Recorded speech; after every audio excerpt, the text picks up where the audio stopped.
Episode 3, Guru and Early Life, Learning Discipline, Archery, and Responsibility.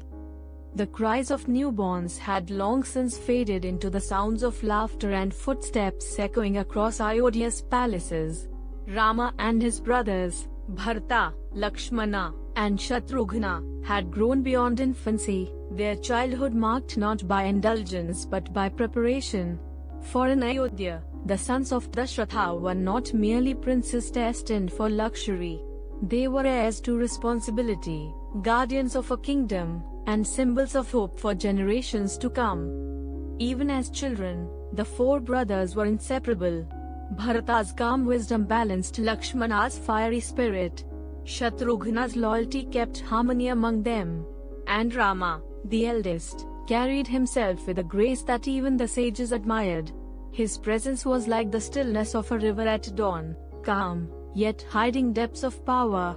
His eyes reflected compassion, but behind them lay a resolve unshakable even in youth. It was customary in those times that even princes were not raised solely within the palace walls. Knowledge was not gifted by birthright. It had to be earned. And so the young Rama and his brothers were entrusted to the care of the revered Guru Vasishtha, the family's sage and spiritual guide. The Gurukul was not adorned with marble or gold. It was simple, rooted in the forest, built of humility. Here, the princes awoke before sunrise, bathed in cold waters, and offered prayers as the first light touched the horizon. Their days began not with command, but with service. They gathered wood, drew water, and swept the ashram grounds. Princes or not, every student was equal. Rama accepted these duties without complaint. He understood, even as a child, that greatness is not measured in crowns or thrones, but in discipline. In every act of service, his heart grew stronger, his humility deeper. When his hands carried water, he carried it as if serving his people. When he swept the ashram floor, he swept away ego and pride. The education they received under Vasishtha was vast. They studied the Vedas, the sacred hymns that revealed the mysteries of creation. They learned philosophy, the principles of governance, the sciences of time, medicine, and astronomy. They mastered the art of speech, learning to speak truth with clarity, to inspire with words, and to soothe with wisdom. For a king must not only rule by law, he must guide by example. But perhaps the most rigorous of their lessons was in the art of archery. For archery was not merely the skill of bow and arrow, it was the discipline of body, mind, and soul. Rama excelled with the bow as if born with it in his hand. His movements were precise, his focus unbroken. When he drew the string, he became one with the arrow. His aim was never distracted, for he saw beyond the target, he saw the purpose. Lakshmana, ever at Rama's side, matched his brother with fiery determination. His devotion was so strong that even in exhaustion he would not rest unless Rama did. Bharata and Shatrughna too honed their skills, each bringing balance and harmony to the bond they shared. Together, they became not just brothers, but a force united by love, discipline, and responsibility. Yet their training was not limited to skill. It was a training of character. Vasishtha often told them, the strength of a king is not in the weapons he carries, but in the values he lives by. Without truth, your arrows will miss their mark. Without humility, your power will destroy you. Without compassion, your victories will be hollow. Rama absorbed these lessons with reverence. He listened more than he spoke, and when he spoke, his words carried the weight of wisdom beyond his years. He treated his teachers with the same devotion he showed his parents, and his friends with the same respect he gave his brothers. In every act, he was already becoming the Rama the world would one day revere. As the years passed, another sage entered their lives, Vishwamitra, once a mighty king himself, who had renounced his throne to pursue the path of rishihood. Vishwamitra came to Dashratha with a request. Demons were disturbing his yajna, disrupting his spiritual practices, and no ordinary warriors could withstand them. He asked that Rama and Lakshmana accompany him into the forests to protect the sacrifice. Dashratha trembled at the thought. His sons were still young, untested in real battle. How could he send them against demons? Yet Vishwamitra assured him, "Do not doubt, O king. Rama is no ordinary child. He is born for greatness. Trust him, for in him lies the strength of the gods."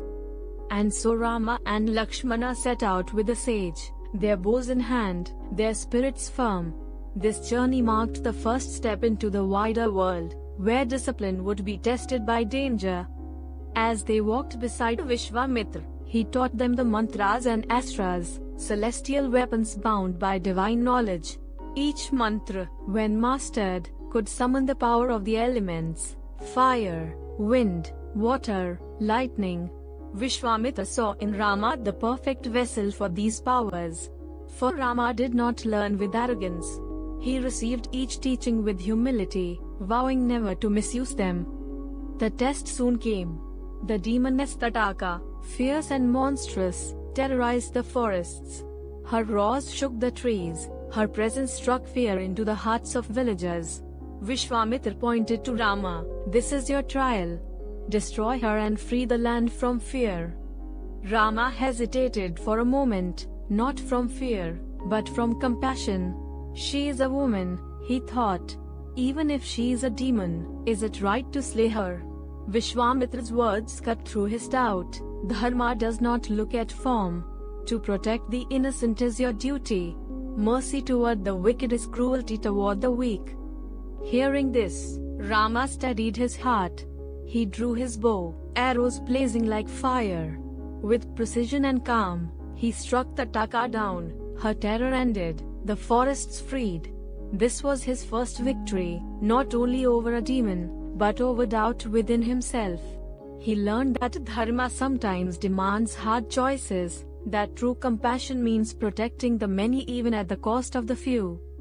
From that day, Rama's fame spread, not as a prince of Ayodhya alone, but as a warrior of dharma. Villagers spoke his name with reverence. Sages blessed him. And Lakshmana, ever at his side, shone with equal valor, proving that loyalty itself is a weapon of strength. This chapter of Rama's youth reveals a profound truth. Discipline is not a chain, it is a key. It unlocks the highest potential within us. Rama's greatness was not an accident of birth.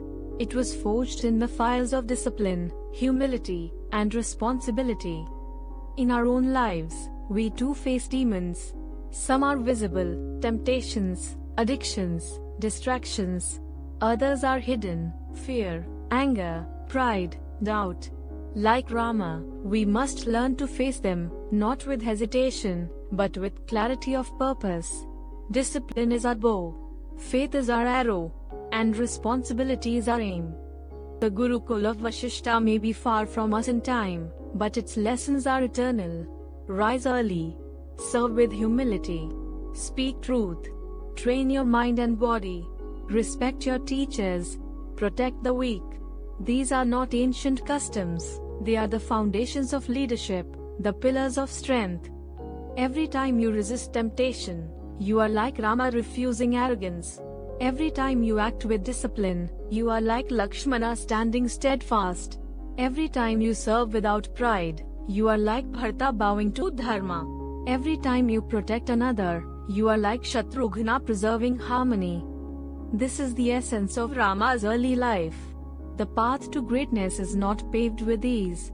It is built with discipline, responsibility, and the courage to face trials. As you listen to this, ask yourself, what demons in your life must you face? What discipline must you embrace? What responsibility have you delayed? Rama's journey tells us that no one is too young, too weak, or too ordinary to begin. The path of dharma opens the moment you take your first step with sincerity. Let Rama's childhood remind you, greatness is not born, it is built. And every act of discipline you choose today prepares you for the victories of tomorrow.